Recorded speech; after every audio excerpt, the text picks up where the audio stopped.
Hello and welcome to week 3 of Arkham Chronicle Designs a Game. So far no one has died or ended up living in a FEMA tent. Arkham Chronicle 1, Fire Festival 0.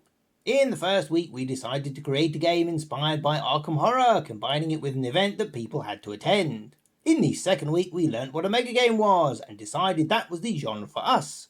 Before we start brainstorming, let's check on a couple of things, because this may save you going to a lot of trouble needlessly.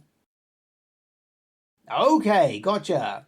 The first question you should ask yourself is, why are you designing this game and where are you intending to go with it? Is it just for fun as a design exercise? Do you want to produce a finished game and market it yourself? Will you hand it over to a publisher and have them produce it? Are you going to sell or give away the design for other people to run? So, in short, what is the immediate destination for your game? In our case, we actually want to run it in person ourselves, here in the UK. After that, who knows what will happen to it. Although that sounds like a lot of work, right? The next checkpoint is the size of your potential audience. Is anyone actually going to play it with you? You need to do some market research to see if you can get enough warm bodies to make it viable. Before we ask for an internet show of hands or thumbs, let's take a peek at the last data we have on the subject, which is the Megagame Assembly Survey 2020. The genre of Gothic or Lovecraftian megagames is just as popular as Napoleonic, French Revolution or Lord of the Rings, but not quite as trendy as Warhammer or Star Trek. Which is the other end of audience size. The more popular a topic, the higher the chance there are other designers working on a game for it, and the more likely it is that you will get pipped to the post or left in the dust.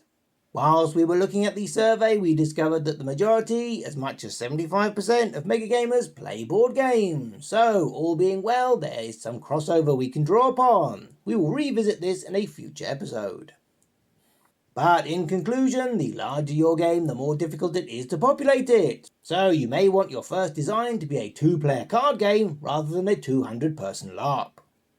If you are designing a game that has a higher chance of failure than you would like, definitely make sure you do your research and see if you can find other, more experienced people to help you. In our case, we are very lucky to have all of you gamers and armchair designers to help us along the way.